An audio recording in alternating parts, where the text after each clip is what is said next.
राष्ट्रीय स्वयंसेवक संघ कच्छ विभाग के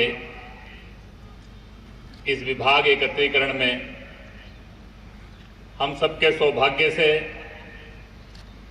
मंच पर विराजमान आज के कार्यक्रम के मुख्य अतिथि पूज्य संत श्री डॉक्टर त्रिकाल दास जी बापू वास्तव में जीवन में करने लायक मार्गदर्शन आपने अभी हमको दिया। बड़ा सौभाग्य है कि आज के इस अवसर पर रविवान संप्रदाय की रापर की गद्दी के मठाधिपति पूज्य संत आज हमारे बीच में कार्यक्रम के माननीय अध्यक्ष के नाते विराजमान है। मंच पर ही विराजमान हमारे माननीय विभाग संघ चालक श्री नवीन भाई व्यास, हमारे प्रांत कार्यवाह श्री महेश भाई ओझा, आज के इस कार्यक्रम में हम सबको आशीर्वाद देने के लिए कार्यक्रम में उपस्थित पूज्य मातृशक्ति समाज के सम्मानित निमंत्रित बंधु एवं स्वयंसेवक बंधु। विभाग कार्यवाह रावजी भाई ने बताया कि अखिल भारतीय कार्यकारी मंडल की बैठक यहां थी, उसी को निमित्त बनाकर 2025 को ध्यान में रखकर सारे देश के अंदर एक कार्य विस्तार का एक बड़ा संकल्प लेकर सब चले हैं। उसी कार्य विस्तार के कार्य को गति देने के लिए अपने इस कच्छ विभाग के सभी स्वयंसेवक बंधुओं ने विचार किया, कार्यकर्ता बंधुओं ने विचार किया कि हर मंडल बस्ती तक, उप बस्ती तक, मोहल्ले तक कार्य का विस्तार और कार्य का एक व्यवस्थित स्वरूप खड़ा किया जाए। इस दृष्टि से आज के इस विभाग एकत्रीकरण की योजना बनी। लक्ष्य निश्चित हुआ, योजना बनी, कार्यकर्ताओं ने समन्वित प्रयास किया और परिणाम आज हम सबके सामने है। एक आत्मविश्वास जगाने वाला और कार्य की दृष्टि से एक बड़ी छलांग लगाने वाला ये कार्यक्रम केवल कार्यक्रम नहीं बनेगा, कच्छ के अंदर अपने इस संघ के कार्य के विस्तार की दृष्टि से एक महत्वपूर्ण मील का पत्थर बनेगा, ऐसा इस कार्यक्रम को देखकर विश्वास है। आपका बहुत सुंदर व्यायाम योग का प्रदर्शन, गीत का प्रदर्शन, एकल गीत, माननीय मुख्य अतिथि जी का आशीर्वचन, इसके बाद आप सबके सामने कुछ बौद्धिक वर्ग के अंदर मुझे आपके सामने बातचीत करनी है।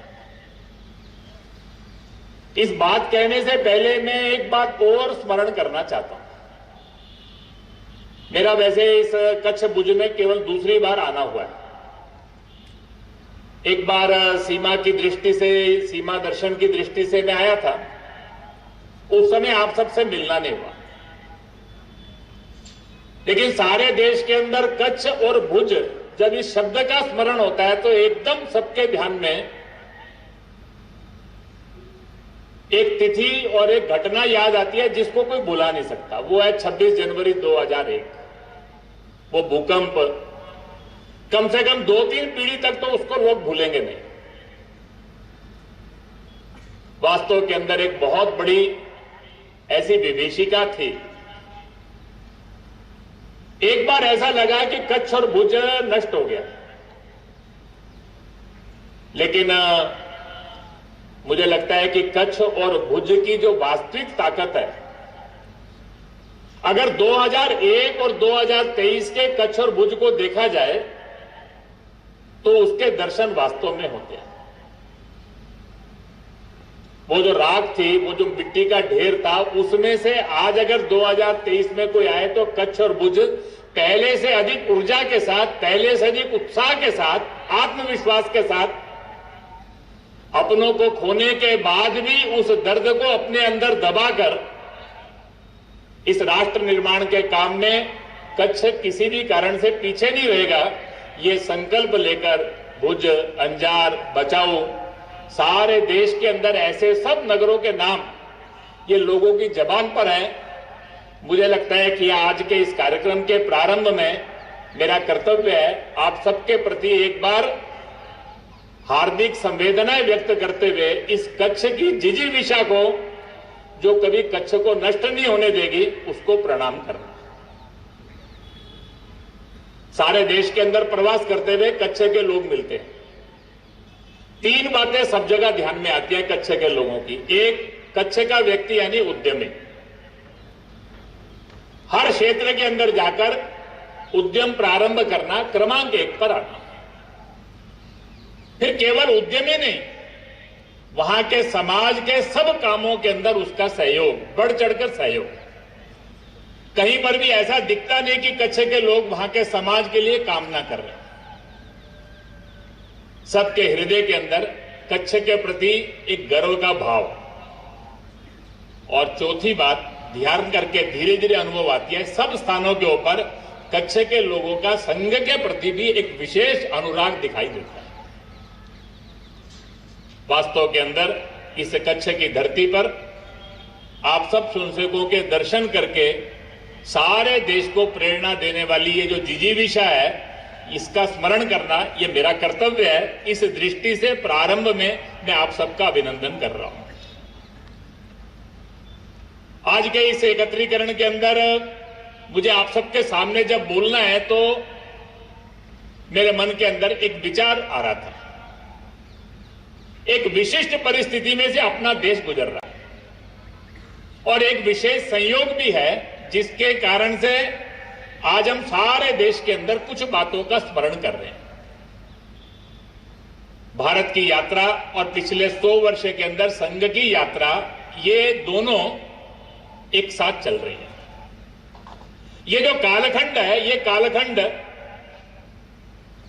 देश की स्वाधीनता के 75 वर्ष अमृत महोत्सव के रूप में पिछले साल ही हमने मनाया और 2 वर्ष बाद संघ के कार्य के 100 वर्ष पूर्ण होने वाले हैं।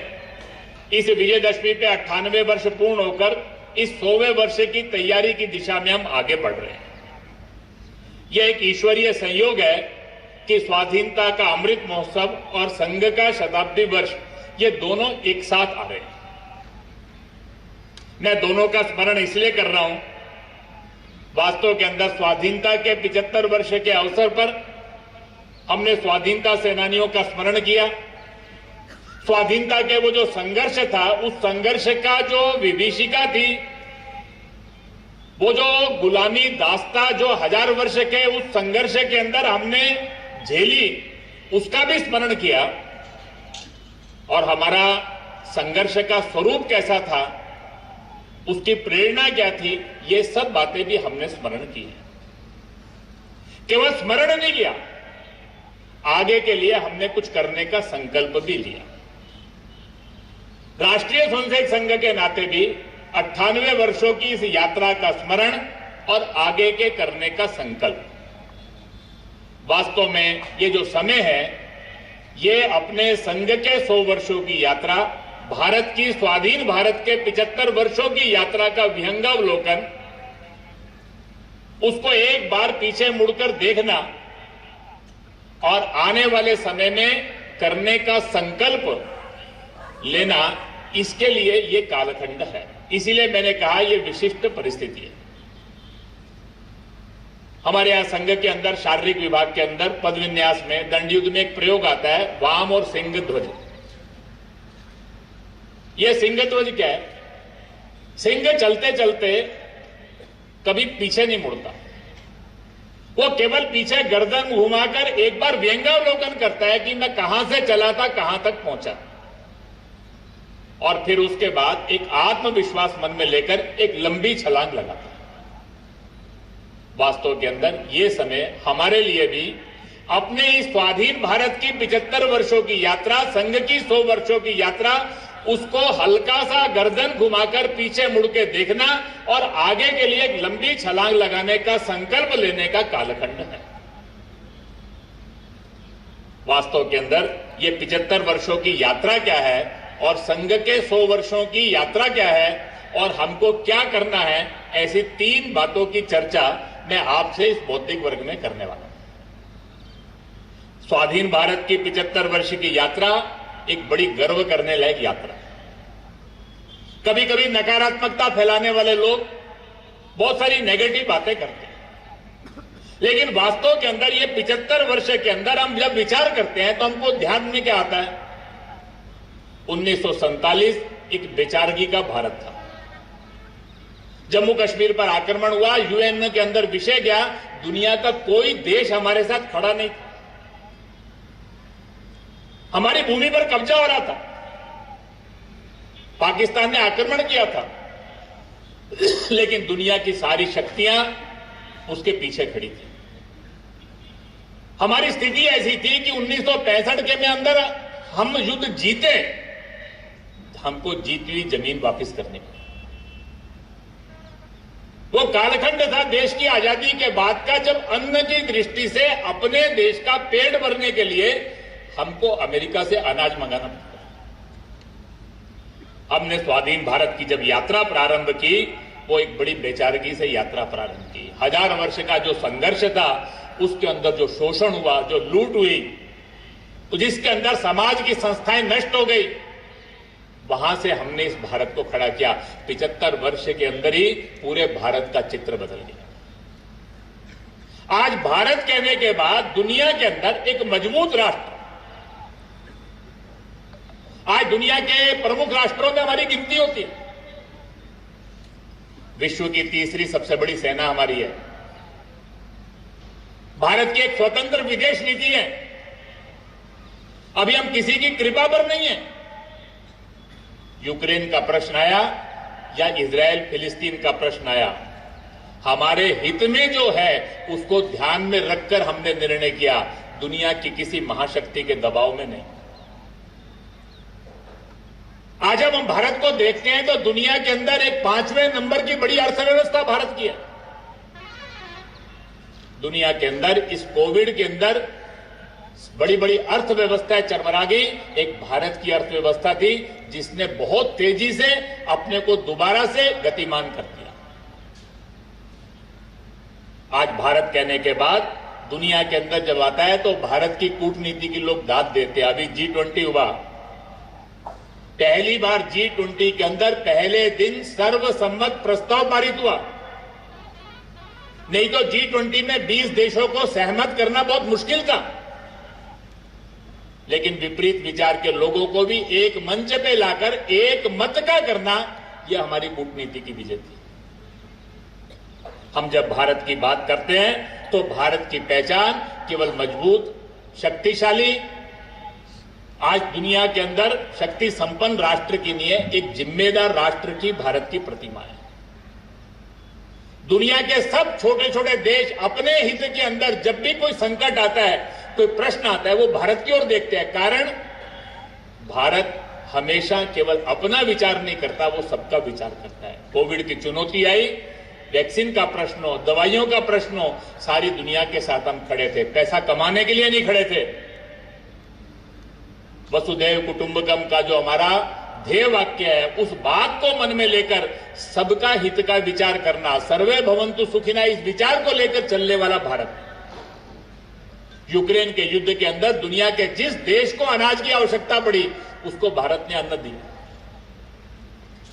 व्यापार नहीं, पैसा कमाने के लिए। दुनिया के प्रत्येक देश को एक जिम्मेदार राष्ट्र के रूप में भारत अपने एक अग्रज के रूप में आज दिखाई देता है। आज भारत की पहचान दुनिया के अंदर हमारी IITs के कारण है, IIM के कारण है, सेंट्रल यूनिवर्सिटीज के कारण है, एम्स के कारण है। आज भारत एक शिक्षित राष्ट्र के रूप में है। यह अनपढ़ों का देश नहीं है। दुनिया की बड़ी बड़ी कंपनियों के CEO ये भारत के हैं। दुनिया के अंदर जब भारत का विचार आता है तो भारत एक ऐसा देश है जिसने 75 वर्षों के अंदर एक बड़ी सामाजिक क्रांति की। भारत के अंदर एक सदैव समृद्धि थी। हमारे यहां समरसता का वातावरण था, लेकिन 1000 वर्ष के अंदर सामाजिक विषमता, आर्थिक विषमता, लैंगिक विषमता, ये इस देश के अंदर होगी। इस्लाम के आक्रमण के अंदर लड़ते लड़ते, क्योंकि महिला की ओर उसकी देखने का एक दृष्टिकोण था, इसलिए भारत की बेटी, भारत की महिला ये घर के अंदर बंद हो गई। सामाजिक जीवन में उसकी भूमिका नहीं रही।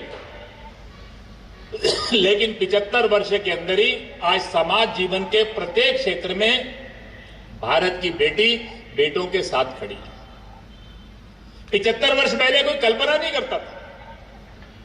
आज वो शिक्षा का क्षेत्र हो, व्यापार का क्षेत्र हो, समाज के अंदर उद्योग का क्षेत्र हो, सैन्य क्षेत्र हो, आज भारत की बेटी ये फाइटर उड़ाती है। भारत के अंदर एक बहुत बड़ी सामाजिक क्रांति हुई है। प्रारंभ में आरक्षण आया तो किसी को लगता नहीं था, लेकिन उसके कारण से देखते देखते देश के अंदर आज एक सामाजिक विषमता, सामाजिक भेद ये समाप्त हो रहे हैं। आज भारत के अंदर एक बड़ा वर्ग जो शिक्षा से, रोजगार से, काम धाम से ये दूर था, आज वो समाज के साथ मुख्य धारा में आकर सारे राष्ट्र की उन्नति के काम में लग गया। भारत के अंदर बहुत थोड़े लोग संपन्न थे, लेकिन आज भारत के अंदर जितनी यूरोप की आबादी है उतनी बड़ी भारत की मध्यम वर्ग है। मुझे कभी कभी लोग कहते हैं, मैं कहता हूं यूरोप तो विकसित हो गया और हम अर्ध विकसित है। जितनी यूरोप की आबादी है उससे ज्यादा हमारा मिडिल इनकम ग्रुप है, हमारा मध्यम वर्ग उससे ज्यादा अच्छा है। आज भारत जो है ये एक इस देश के अंदर केवल 75 वर्ष के अंदर, आने वाले 1, 2, 4, 5 वर्षों के अंदर देश का कोई व्यक्ति ऐसा नहीं होगा जिसके पास पक्का घर नहीं होगा। कोई व्यक्ति ऐसा नहीं होगा जिसको शिक्षा, स्वास्थ्य, इसकी संपूर्ण सुविधा प्राप्त नहीं होगी। 75 वर्षों के अंदर हमने एक बहुत बड़ी सामाजिक क्रांति इस देश के अंदर की है। और सबसे बड़ी बात है, इस 75 वर्ष के अंदर इस देश के समाज का सोचने का ढंग बदल गया। मैं कभी कभी कहता हूं आज भारत का व्यक्ति यानी गुलामी की मानसिकता से मुक्त, आत्मविश्वास से युक्त, दुनिया को जीतने की इच्छा रखने वाला, कहीं भी भारत का व्यक्ति हारना नहीं चाहता। वो खेल का मैदान हो वहां क्रमांक 1 पर आना चाहता है, वो हर जगह जीतना ही चाहता है। वो आज एक कंपनी शुरू करता है, कल उसको यूनिकॉर्न बनाने की सोचता है। भारत का युवा किसी कंपनी में एम्प्लॉय होता है, कुछ समय बाद उसका सीईओ बनने की सोचता है। इस देश के अंदर एक एक करके गुलामी के चिन्हों को मिटा देने के लिए कृत संकल्प है। स्वाधीनता के बाद सोमनाथ के मंदिर के जीर्णोद्धार से जो काम प्रारंभ हुआ, विवेकानंद शिला स्मारक से होते हुए, श्री राम जन्मभूमि पर होते हुए, काशी विश्वनाथ का कॉरिडोर, उज्जैन का महाकाल, भारत के अंदर धीरे धीरे करके स्वाधीन भारत के तीर्थ कैसे होंगे, हिंदू भारत कैसा होगा, सारे देश के अंदर ऐसा लगता है आने वाले समय के अंदर हम गुलामी के सब चिन्हों को मिटा देंगे, ऐसा भारत का दृश्य है। इसलिए मैं कहता हूं ये स्वाधीन भारत की यात्रा ये गर्व करने लायक यात्रा है। इस 75 वर्षों के अंदर सारे देश के अंदर देशभक्ति से ओतप्रोत, हिंदुत्व से ओतप्रोत, हिंदुत्व के भाव से युक्त, गुलामी के सब चिन्हों को मिटा देने के लिए कृत संकल्प, दुनिया को जीतने का सपना देखने वाला ऐसा समाज, एक भारत को अर्थ शक्ति के रूप में, सैन्य शक्ति के रूप में एक मजबूत शक्तिशाली राष्ट्र के दृश्य को हम ही नहीं पूरी दुनिया धीरे धीरे करके स्वीकार कर रही है। हम जब अपने इस संघ की 100 वर्षों की यात्रा का विचार करते हैं तो इस 100 वर्षों की यात्रा का विचार करते हुए भी 4 बातें हमको इस 100 वर्षों की संघ की यात्रा में दिखाई देती है। पहली बात क्या है, ये यात्रा अनवरत है, अखंड है, कॉन्टिन्यूअस है, सीमलेस है। मैं इसलिए कह रहा हूं ये आसान नहीं थी। कैसी भी परिस्थिति थी, देश की स्वाधीनता हुई, विभाजन हो गया, प्रतिबंध लगे, युद्धों का सामना करना पड़ा, किसी भी कालखंड के अंदर यह संघ का काम रुका नहीं। बीच की परिस्थिति के अंदर प्रतिबंध था, कार्य का स्वरूप बदला होगा, लेकिन कार्य रुका नहीं। यह अखंड है, संघ बटा नहीं, संघ एक था, एक है, एक ही रहेगा। ये जो संघ की यात्रा है, ये संघ की यात्रा में कोई विभाजन नहीं है। संघ की यात्रा इस कालखंड के अंदर कितने काम संगठन चले, वो एक के अनेक हो गए, हम एक थे, एक ही है। और हमारी ये यात्रा निरंतर वर्धिष्णु है, कॉन्टिन्यूअस इवॉल्विंग, लगातार नई नई चीजें संघ के अंदर आ रही है। हर आयु वर्ग की शाखा, विविध संगठन, संघ के स्वयंसेवक, समाज के अंदर समाज के आंदोलन, समाज परिवर्तन, गतिविधियां, समाज की सज्जन शक्ति का जागरण, नए नए काम ये संघ के अंदर जुड़ते चले जा रहे हैं। वास्तव के अंदर ये यात्रा इतनी सरल नहीं थी। प्रारंभ के लोग जिन्होंने कालखंड संघ का काम किया, उनको एक बड़ी उपेक्षा सहनी पड़ी। लोगों को लगता नहीं था संघ कुछ करेगा, कुछ होगा, यह विश्वास नहीं था। बड़े बड़े लोग संघ को आकर कहते थे, इस शाखा चलाने से, दंड चलाने से, गणवेश डालने से, कार्यक्रम करने से कुछ होने वाला नहीं है। कुछ करना है तो हमारे साथ आइए। लेकिन अपने संघ के लोग उस कालखंड के अंदर ये संघ का कार्य ईश्वरीय कार्य है। ये जो हमारे मन के अंदर एक दृढ़ विश्वास है, ये संगठित हिंदू समाज का चित्र खड़ा करना, ये ईश्वरीय योजना का हिस्सा है। ये जो पूजनीय डॉक्टर साहब ने हमको प्रारंभ से कहा, अपने नेतृत्व के प्रति श्रद्धा और विश्वास, अपनी कार्य पद्धति के प्रति श्रद्धा और विश्वास, जो कुछ होगा इस कार्य पद्धति से होगा। और हमारा नेतृत्व हर परिस्थिति में जो मार्गदर्शन करता है, वो मार्गदर्शन अपने आप में पूर्ण है, ये विश्वास मन में लेकर। और संघ के स्वयंसेवकों ने अपने अंदर निस्वार्थता, प्रामाणिकता और तनमन धन पूर्वक देश पहले, समाज पहले, बाकी सब बातें बाद। ये जो संघ के स्वयंसेवक ने अपने अंदर जो कहूंगा तो करूंगा, जो करता हूं वही कहूंगा, कथनी और करनी में अंतर नहीं, निस्वार्थता। किसी भी कोने के अंदर, हृदय के संघ के अंदर आने के बाद कभी मन में यह भाव नहीं आएगा कि मैं संघ में आया, मुझे क्या मिलेगा, मुझे क्या मिला। प्रामाणिकता, तन मन धन पूर्वक मेरा जो कुछ है वो संघ का है। अपनी चमड़ी, अपनी दमड़ी, समय, धन, जो संघ कहेगा वो करूंगा। ये जो तीन बातें थी, हमारा विश्वास कि ये ईश्वरीय कार्य है, अपनी कार्य पद्धति और नेतृत्व के प्रति श्रद्धा और आस्था, और स्वयंसेवक के अंदर निस्वार्थता, प्रामाणिकता और तन मन धन पूर्वक संघ का काम करने का ये जो भाव है, इन तीन बातों के आधार के ऊपर वो जो उपेक्षा थी, उस उपेक्षा में से निकलकर दिखने वाला काम हो गया। जब दिखने वाला काम हो गया तो विरोध प्रारंभ हो गया। 2 बार संघ पर प्रतिबंध लगे। बड़े बड़े लोग संघ को लेकर आरोप लगाते थे, दुष्प्रचार करते थे।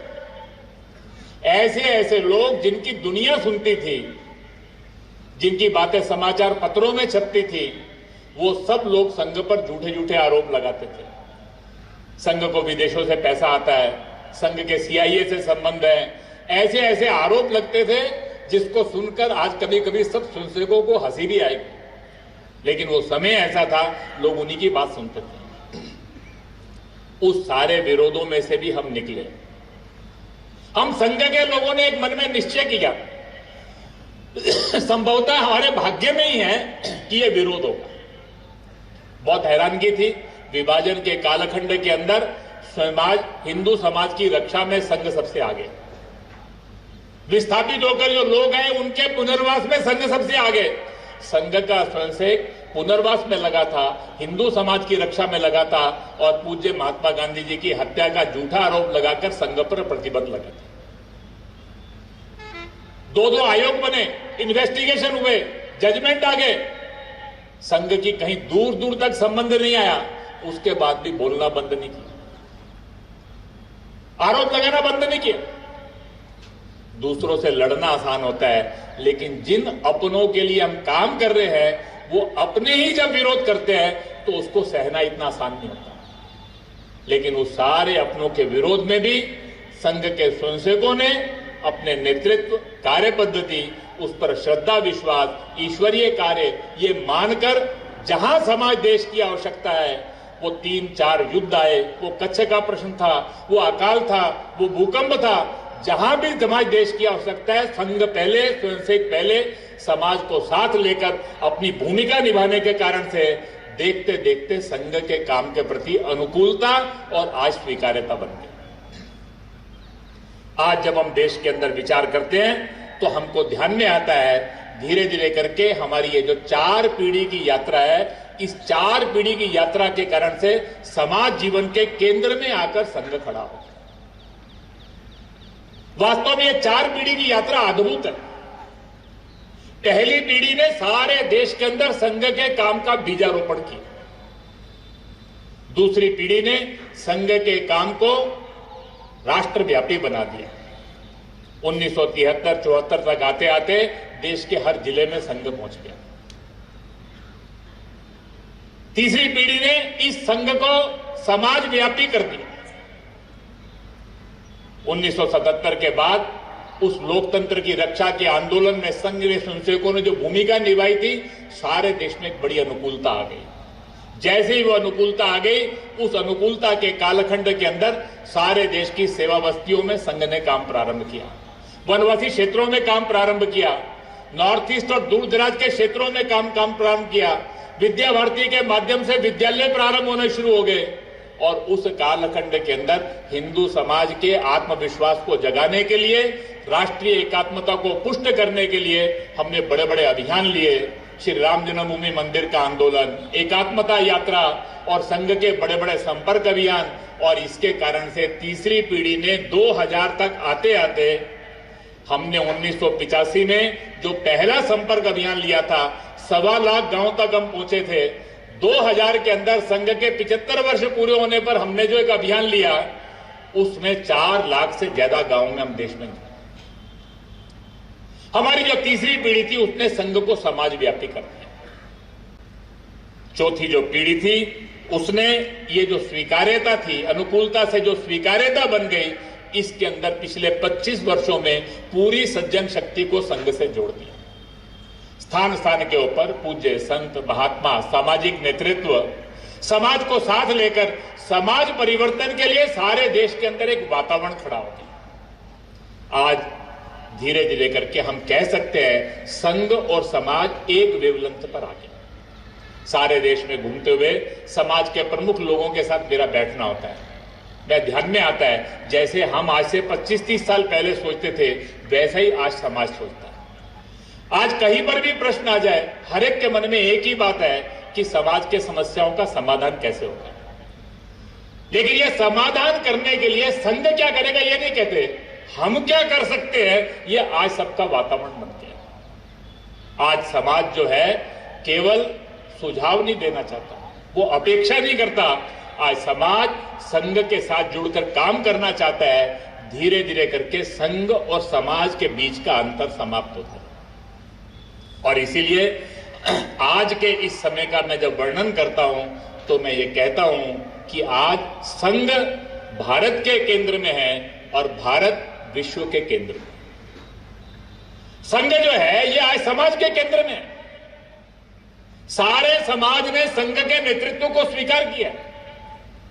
सारा समाज का नेतृत्व संघ के साथ मिलकर काम करना चाहता है। जैसा हम सोचते हैं वैसा समाज सोच रहा है। जैसा संघ समाज बनाना चाहता है वैसा ही समाज और देश का चित्र आज देश की सारी सज्जन शक्ति देखना चाहती है। और धीरे धीरे करके पूरी दुनिया के केंद्र में भारत आकर खड़ा हो गया है। सारी दुनिया के अंदर जिन विचारधाराओं ने पिछले 1000 साल के अंदर दुनिया में प्रभाव छोड़ा, वो सबके खोखलेपन को दुनिया ने देख लिया। पूरी दुनिया को ध्यान में आ गया है, चाहे वो कम्युनिज्म की विचारधारा थी, चाहे सोशलिज्म की थी, चाहे अमेरिकन कैपिटलिज्म की थी, चाहे इवेंजेलिकल चर्च था, चाहे दुनिया के अंदर इस्लाम के आधार पर शासन था। जहां पर भी दुनिया में इनका प्रभुत्व हुआ, वहां पर क्या मिला? केवल शोषण, लूट, अत्याचार, साम्राज्य, उपनिवेश। जो उन्होंने कहा उसके विपरीत व्यवहार किया। आज सारी दुनिया के अंदर जितने प्रश्न हैं, जिस रास्ते के ऊपर पिछले 100 साल से दुनिया चल रही है, उसके कारण से सारी दुनिया के अंदर, चाहे आपस के अंदर हिंसा के संघर्ष के प्रश्न है, चाहे पर्यावरण के प्रश्न है, चाहे समाज के अंदर टूटते हुए परिवार, तनाव, समाज के अंदर विघटन, ये सारे प्रश्नों का उत्तर किसके पास है? हर एक आज भारत को आशा की निगाह से देखा है। भारत का योग, भारत का आध्यात्म, भारत का आयुर्वेद, भारत का शाकाहार, भारत की एक एक बात दुनिया को अनुकरणीय लग रही है। इसलिए मैंने कहा आज भारत विश्व के केंद्र में है और संघ भारत के केंद्र में। आज जब यह परिस्थिति है, हमारी 4 पीढ़ी की संघ की यात्रा ने, पहली पीढ़ी ने बीजारोपण किया, दूसरी पीढ़ी ने इसको राष्ट्रव्यापी किया, तीसरी पीढ़ी ने समाजव्यापी किया और चौथी पीढ़ी ने संघ और समाज के अंतर को समाप्त कर दिया। हमारी 5वीं पीढ़ी को क्या करना है, ये बात सोचकर हम सब लोग यहां से जाए, इसके लिए 3-4 बातें और बताऊंगा छोटी छोटी। आज संघ की चौथी पीढ़ी नेतृत्व कर रही है, तीसरी पीढ़ी नेतृत्व कर रही है, चौथी पीढ़ी काम कर रही है, 5वीं पीढ़ी तैयार हो रही है। कुछ समय बाद चौथी पीढ़ी नेतृत्व करेगी, 5वीं पीढ़ी काम करेगी, 6ठी पीढ़ी तैयार होगी। आने वाले 25 साल के अंदर हमको क्या करना है? जब स्वाधीनता के 75 वर्ष का समय आया था, अपने देश के अंदर परम पूज्य सरसंघ चालक ने विजयदशमी के संबोधन पर हमको कहा, आज से 75 साल पहले हमने स्वाधीनता से स्वतंत्रता की यात्रा प्रारंभ की। ये जो स्वाधीनता से स्वतंत्रता है, ये समझना हम केवल हम स्वराज्य के लिए नहीं लड़ रहे थे, केवल अपने राज्य के लिए नहीं लड़ रहे थे। पूरे आंदोलन के अंदर हमारी प्रेरणा जो थी, स्वधर्म, स्वदेशी और स्वराज्य, ये 3 बातों के इर्द गिर्द थी। उसी समय अपने देश के माननीय प्रधानमंत्री, उन्होंने भी संबोधन करते हुए स्वाधीनता के इस अमृत महोत्सव पर कहा कि ये भारत का अमृत काल है। ये जो भारत का अमृत काल है, अमृत काल यानी प्रातःकाल जब भोर फूटती है तो अंधकार समाप्त होता है, ताजगी का एहसास होता है, पक्षी चहचहाना शुरू करते हैं, एक ऐसा वातावरण के अंदर करने का भाव है। धीरे धीरे करके सूर्य उगना शुरू होता है, दैदीप्यमान होता है, वो पूरी धरती को आलोकित कर लेता है। उन्होंने कहा ये जो 25 वर्ष का कालखंड है, ये 25 वर्ष के कालखंड के अंदर इस अमृत काल के बाद भारत का सूर्य दैदीप्यमान होकर पूरे विश्व को आलोकित करना चाहिए। और इसीलिए उन्होंने आह्वान किया, we have to resolve for next 25 years.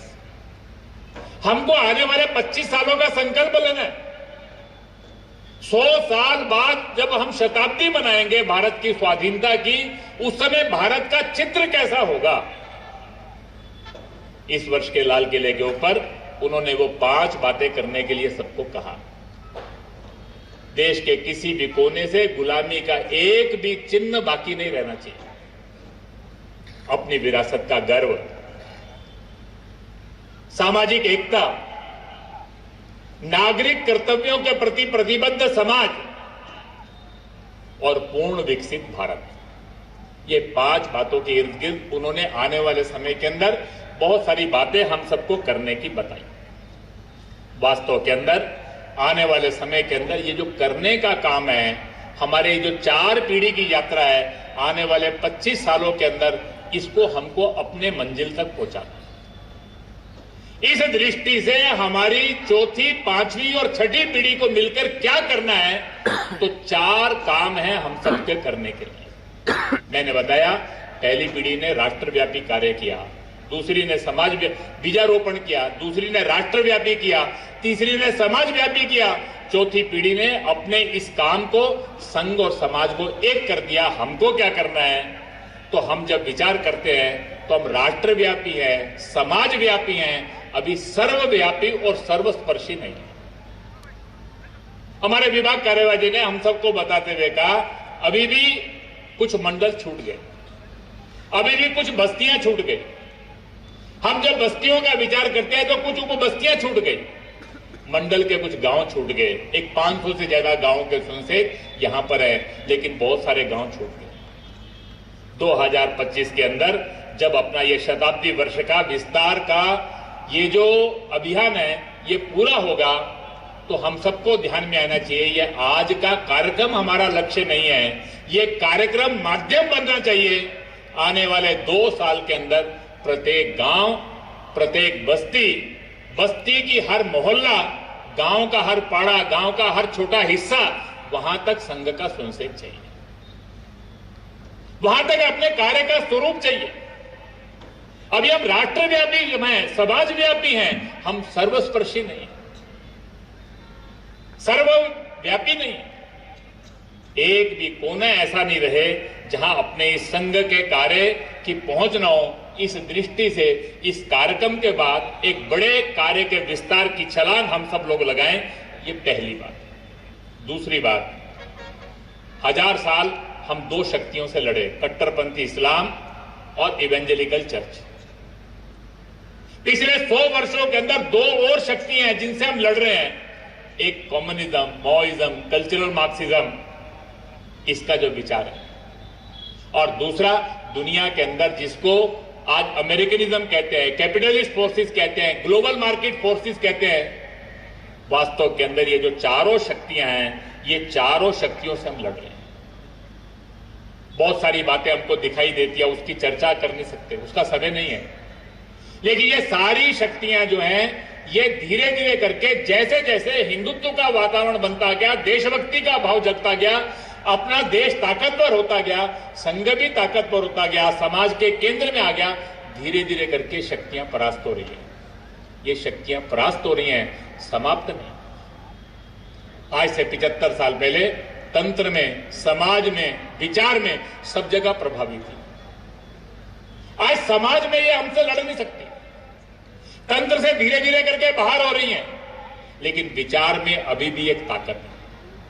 और इसलिए ये सारी शक्तियों को ध्यान में आ गया है कि अब हमारे अस्तित्व की लड़ाई है। ये आने वाले 10-15 वर्ष एक बड़े संघर्ष के कालखंड की तैयारी का समय है। हमको एक बड़े संघर्ष में से निकलना पड़ेगा। ये जो सारी शक्तियां हैं, ये शक्तियां, उनको ध्यान आ गया हम अकेले अकेले नहीं लड़ सकते, इसलिए ये एकजुट हो गई।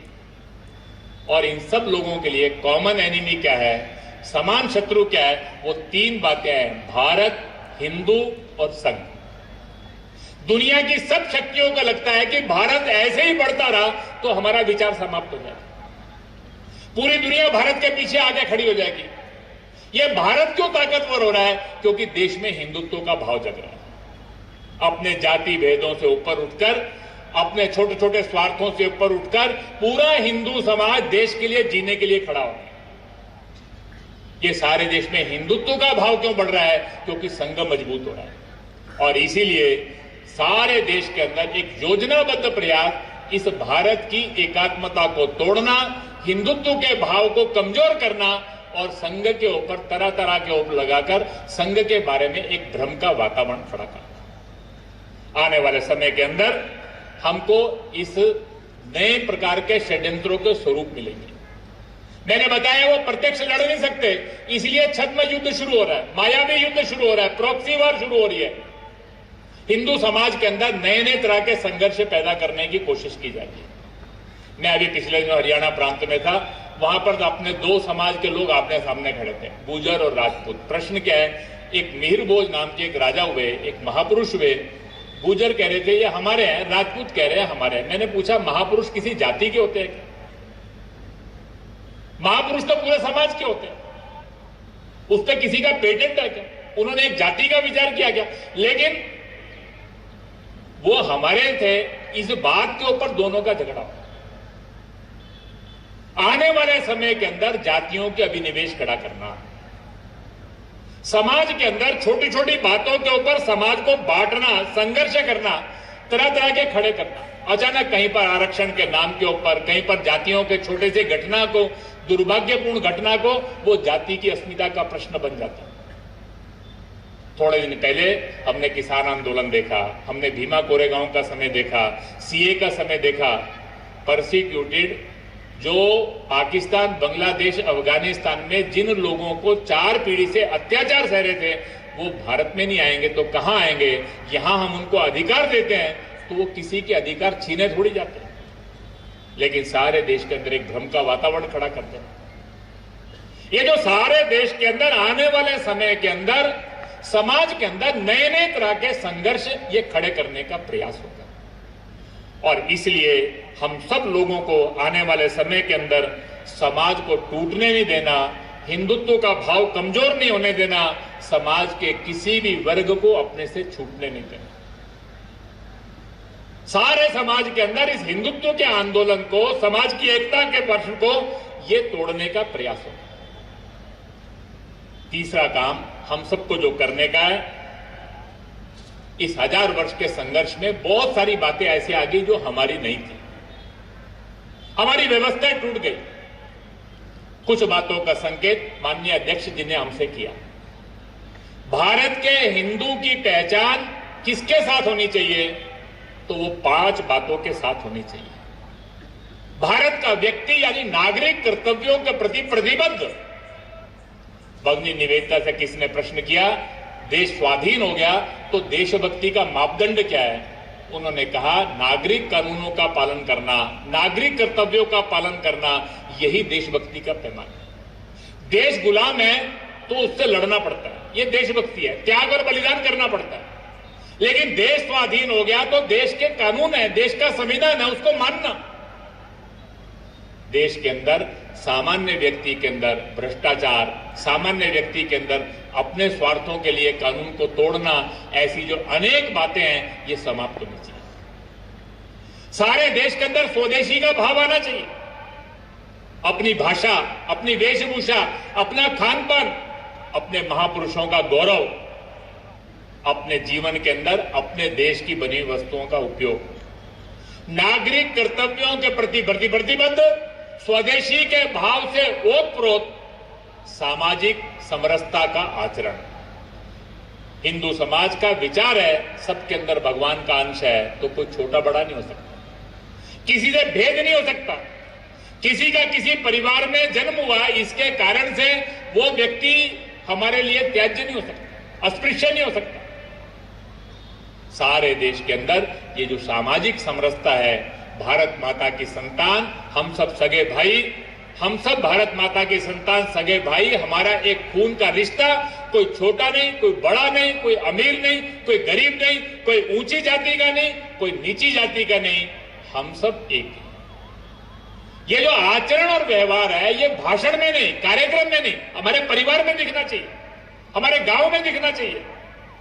हमारे गांव के मंदिर में सबको प्रवेश चाहिए, हमारे गांव के अंदर कुआं सबके लिए समान चाहिए, जातियों के शमशान की परंपरा समाप्त होनी चाहिए, सबके समान शमशान चाहिए। समाज जीवन के अंदर जहां जहां पर भी भेद है, वो सब भेद हम समाप्त करेंगे। आज जो पर्यावरण का प्रश्न है, ये जीवन शैली का प्रश्न है। जीवन के अंदर छोटी छोटी बातें जिससे पर्यावरण का संरक्षण होता है, ये हमको करने की है। प्लास्टिक का उपयोग कितना करना, पानी का उपयोग कितना करना, पानी को कैसे बचाना, छोटी छोटी बातें ये जीवन के अंदर आनी चाहिए।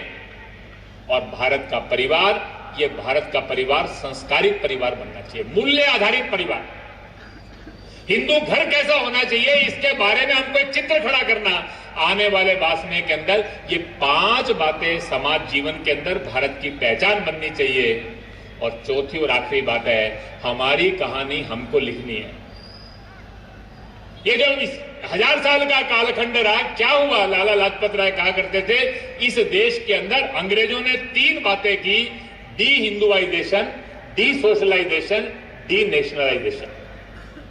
हमारी समाज की एकता को तोड़ दिया, हिंदू समाज में हीनता का भाव पार दिया, राष्ट्र की भक्ति का भाव, राष्ट्रीय एकात्मता का भाव ये कमजोर कर दिया। ये जो अंग्रेजी शिक्षा 1835 में प्रारंभ हुई, इसके जब 50 साल हुए तो पूज्य स्वामी विवेकानंद जी ने कहा, उनका एक भाषण है उस समय, उनने कहा ये अंग्रेजी शिक्षा कैसी है?